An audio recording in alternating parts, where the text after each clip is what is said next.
ADRE পৰীক্ষাৰ কাৰণে এটা ডাঙৰ আপডেট আহিছে আৰু সেই আপডেটটো মই আপোনালোকক আজি কৈ দি আছোঁ। ইয়াত দেখা পাইছে নিয়মীয়া বাৰ্তা কাকতখনত প্ৰকাশ পাইছিলে এই নিউজটো 22 ছেপ্টেম্বৰৰ নিউজ পেপাৰখনত।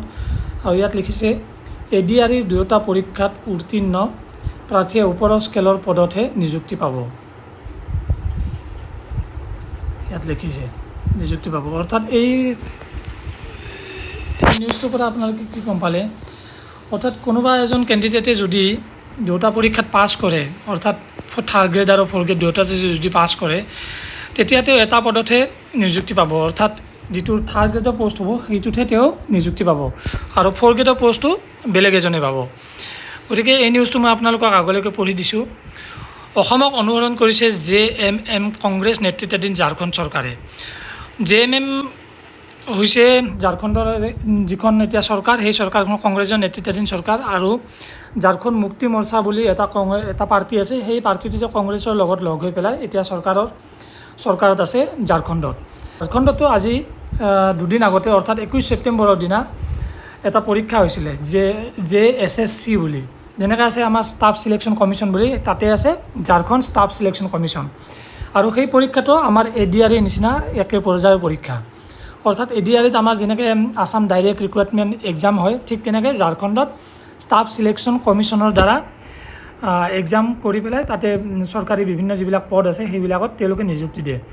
আৰু সেই পৰীক্ষাটো তেওঁলোকে যেতিয়া পাতিছিলে, তেতিয়া অসমে যেনেকৈ সেইদিনা যেনেকৈ নেটৱৰ্ক বন্ধ কৰি দিছিলে, ইণ্টাৰনেট বন্ধ কৰি দিছিলে, ঠিক তেনেকৈ ঝাৰখণ্ডেও ইণ্টাৰনেট বন্ধ কৰি দিছে। এতিয়া মই নিউজটো গোটেইখিনি আপোনালোকক পঢ়াই দিছোঁ। বিশেষকৈ নিযুক্তি পৰীক্ষা অনুষ্ঠিত কৰাৰ ক্ষেত্ৰত অসমক অনুসৰণ কৰিছে ঝাৰখণ্ড চৰকাৰে। আজি কামৰূপ জিলাৰ বেজেৰাত সংবাদ মাধ্যমৰ আগত এই কথা প্ৰকাশ কৰিছে ডক্টৰ হিমন্ত বিশ্ব শৰ্মাই। অসমত নিযুক্তি পৰীক্ষাৰ সময়ত ইণ্টাৰনেট কৰ্তনক লৈ অসমৰ কংগ্ৰেছ চৰকাৰক সমালোচনা কৰি আহিছিল। কিন্তু ঝাৰখণ্ড চৰকাৰে আজি ৰাজ্যখনত নিযুক্তি পৰীক্ষা অনুষ্ঠিত কৰাৰ ক্ষেত্ৰত অসমৰ আৰ্হি অনুসৰণ কৰি ইণ্টাৰনেট কৰ্তন কৰিছে। নিযুক্তি পৰীক্ষাৰ সময়ত ইণ্টাৰনেট কৰ্তন যে শুদ্ধ আছিল সেয়া ওলাই পৰিছে। অৰ্থাৎ আপোনালোকে গম পাইছে অসমৰ বিৰোধী দলত আছে এতিয়া কংগ্ৰেছ। গতিকে কংগ্ৰেছে ভাৰতীয় জনতা পাৰ্টীৰ চৰকাৰখনক তেওঁলোকে দোষ দিছিলে যে ইণ্টাৰনেট বন্ধ কৰিব নালাগে, এইটো এটা ভাল কাম নহয়। এতিয়া যেতিয়া ঝাৰখণ্ডৰ পৰীক্ষাত ইণ্টাৰনেট বন্ধ কৰি দিছে, তেতিয়া ডক্টৰ হিমন্ত বিশ্ব শৰ্মাই কৈছে যে ঝাৰখণ্ডে যদি আমাৰ এই আৰ্হিটো অনুসৰণ কৰিছে, তেতিয়াহ'লে কংগ্ৰেছ চৰকাৰে ইয়াক মানি লৈছে বুলি তেওঁ অৱগত কৰিছে। ইয়াৰ আগত লিখিছে, যাৰ বাবে অসমত কংগ্ৰেছে বিজেপিক সমালোচনা কৰাৰ বিপৰীতে ঝাৰখণ্ডত কংগ্ৰেছে অসমৰ আৰ্হি গ্ৰহণ কৰিছে। এই ক্ষেত্ৰত অসমে আজি দেশক পথ দেখুৱাইছে। আনহাতে এইবাৰ তৃতীয় আৰু চতুৰ্থ বৰ্গৰ প্ৰত্যক্ষ নিযুক্তিৰ ক্ষেত্ৰত এজন প্ৰাৰ্থী দুটা পদৰ বাবে উত্তীৰ্ণ হ'লেও নিযুক্তিৰ বাবে এটা পদতে বাছনি হ'ব বুলি উল্লেখ কৰিছে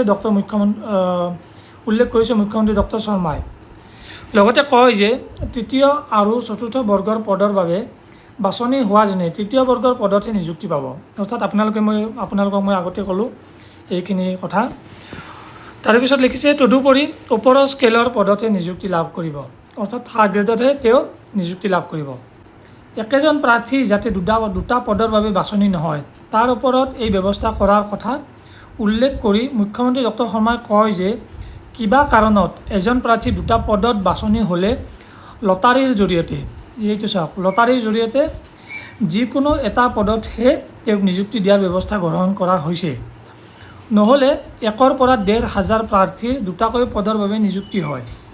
সেইদৰে নিযুক্তি পৰীক্ষাৰ উত্তৰ বহীসমূহ কম্পিউটাৰৰ জৰিয়তে মূল্যায়ন কৰাৰ ব্যৱস্থা লোৱাৰ কথা উল্লেখ কৰি মুখ্যমন্ত্ৰী ডক্টৰ শৰ্মাই কয় যে সেই সময়ত 6-7জন শিক্ষাবিদে এক্সটাৰ্নেল ইভেলুৱেটৰ হিচাপে উপস্থিত থাকিব।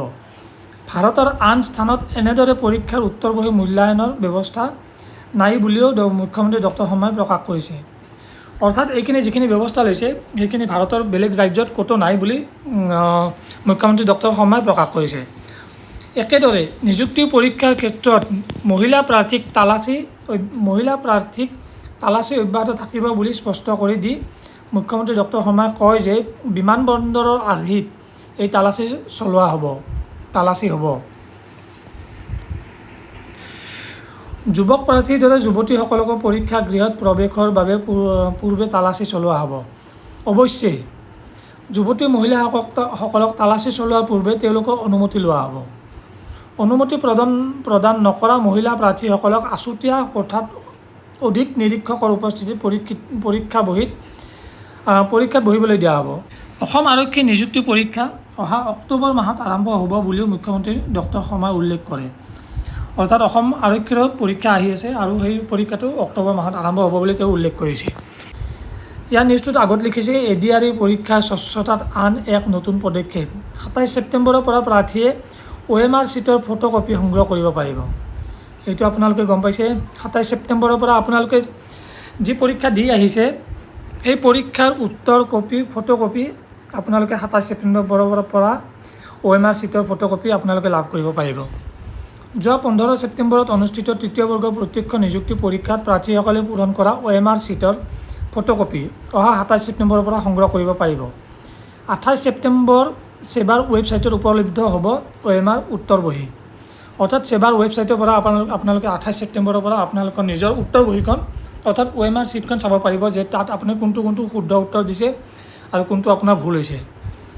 ইয়াৰ ফলত ফলাফল ঘোষণাৰ পূৰ্বে প্ৰাৰ্থীসকলে নিজে জানিব পাৰিব তেওঁলোকে এই পৰীক্ষাত কিমান নম্বৰ লাভ কৰিব। অৰ্থাৎ আপোনালোকে গমেই পাব যদি আপোনাৰ যেতিয়া OMR চিটখন দেখিব তেতিয়া আপোনালোকে নিশ্চয় গম পাইছে যে আপোনাৰ কোনটো শুদ্ধ হৈছে কোনটো ভুল হৈছে আৰু OMR চিটত আপুনি কোনটো টিক কৰিছে বা কোনটো গ'ল কৰিছে এই গোটেইখিনি চাই পেলাই আপোনালোকে নিজৰ কিমানখিনি নম্বৰ লাভ কৰিছে সেইখিনি আপুনি কেলকুলেট কৰিব পাৰিব। আজি নিশা ফেচবুক লাইভত এই কথা প্ৰকাশ কৰিছে মুখ্যমন্ত্ৰী বিশ্ব শৰ্মাই। ADRE পৰীক্ষাত অধিক স্বচ্ছতা অনাৰ বাবে চৰকাৰে এই ব্যৱস্থা গ্ৰহণ কৰাৰ কথা উল্লেখ কৰি মুখ্যমন্ত্ৰী ডক্টৰ শৰ্মাই কয় যে OMR ফটোকপিৰ বাবে প্ৰাৰ্থীসকলে সেবাৰ কাৰ্যালয়ত 50 টকাসহ 27 ছেপ্টেম্বৰত আবেদন কৰিব লাগিব। অৰ্থাৎ 27 ছেপ্টেম্বৰত আপুনি 50 টকা দি পেলাই আবেদন কৰিব লাগিব, এপ্লাই কৰিব লাগিব। এই 50 টকা ফটোকপিৰ মাচুল হিচাপে লোৱা হ'ব। ইয়াৰ পিছতে 28 ছেপ্টেম্বৰত OMRৰ উত্তৰ সেবাৰ ৱেবছাইট যোগে প্ৰকাশ কৰা হ'ব। প্ৰতিগৰাকী প্ৰাৰ্থীয়ে তেওঁলোকৰ OMR আৰু সেবাৰ উত্তৰ পৰীক্ষা কৰি এই পৰীক্ষাত তেওঁলোকে কিমান নম্বৰ লাভ কৰিব ফলাফল ঘোষণাৰ পূৰ্বে জানিব পাৰিব। তদুপৰি সেবাৰ উত্তৰত যদি কোনো বিসংগতি বা ভুল দেখে তেতিয়াহ'লে প্ৰাৰ্থীসকলে 500 টকা মাচুলসহ সেবাক সেই বিষয়ে অৱগত কৰিব। এই 500 টকা এইভাবে ধাৰ্য কৰা হৈছে যাতে কোনেও সেবাক হাৰাশাস্তি কৰাৰ পথ উলিয়াই নলয়। অৱশ্যে এই 500 টকা পিছত প্ৰাৰ্থীসকলক উভতাই দিয়া হ'ব।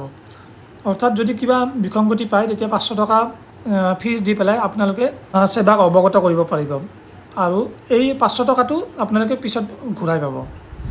আনহাতে OMR চিটত প্ৰাৰ্থীৰ ফটো সংলগ্ন কৰাক লৈ একাংশই কৰা আপত্তি প্ৰসংগত মুখ্যমন্ত্ৰী ডক্টৰ শৰ্মাই কয় যে অহা 29 ছেপ্টেম্বৰৰ দিনা 2 বেলা হ'বলগীয়া তৃতীয় বৰ্গৰ পৰীক্ষাৰ বাবে ইতিমধ্যে OMR প্ৰস্তুত হৈছে।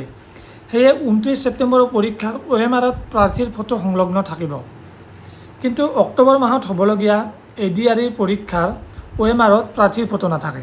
অৰ্থাৎ অক্টোবৰ মাহত যিটো পৰীক্ষা হ'ব তাত প্ৰাৰ্থীৰ ফটো নাথাকে। বৰ্তমানৰ চৰকাৰখনে ৰাইজৰ পৰামৰ্শ মানি চলে বাবে এই পদক্ষেপ গ্ৰহণ কৰিছে। আনহাতে নিযুত মইনা আঁচনিৰ প্ৰথম কিস্তিৰ ধন অহা 6 অক্টোবৰত প্ৰদান কৰা হ'ব বুলি প্ৰকাশ কৰি মুখ্যমন্ত্ৰী ডক্টৰ শৰ্মাই কয় যে ইয়াৰ পিছত প্ৰতি মাহৰ 10 তাৰিখে এই ধন লাভ কৰিব। এইটো এটা বেলেগ নিউজ, এইটো আপোনালোকক মই পিছত ক'ম। গতিকে আপোনালোকে গম পালে ADRE পৰীক্ষাৰ যিখিনি OMR চিট সেইখিনিও আপোনালোকে চাব পাৰিব আৰু 27 তাৰিখে আপোনালোকে তাৰ বাবে এপ্লাই কৰিব লাগিব 50 টকা মাচুল দি পেলাই। তাৰপিছত 28 তাৰিখে আপোনালোকে নিজৰ OMR চিটটো চাব পাৰিব সেবাৰ ৱেবছাইটৰ পৰা। আৰু যদি কোনোবা কেণ্ডিডেটে 2টা পৰীক্ষাত পাছ কৰে তেতিয়াহ'লে তেওঁ 3rd গ্ৰেডৰ পোষ্টটোতে জইন কৰিব পাৰিব আৰু 4th গ্ৰেডৰ পোষ্টটোতেও এৰিব লাগিব। অৰ্থাৎ সেইটো পোষ্টত বেলেগ এজনে জইন কৰিব পাৰিব বা বেলেগ এজনক নিযুক্তি দিয়া হ'ব। যিসকলে পৰীক্ষা দিছে তেওঁলোকক মোৰ ফালৰ পৰা শুভেচ্ছা জ্ঞাপন কৰিলোঁ। লগতে যিসকলে পৰীক্ষা আহিছে তেওঁলোকক মই আগতীয়াকৈ শুভকামনা জনালোঁ। থেংক ইউ, জয় হিন্দ।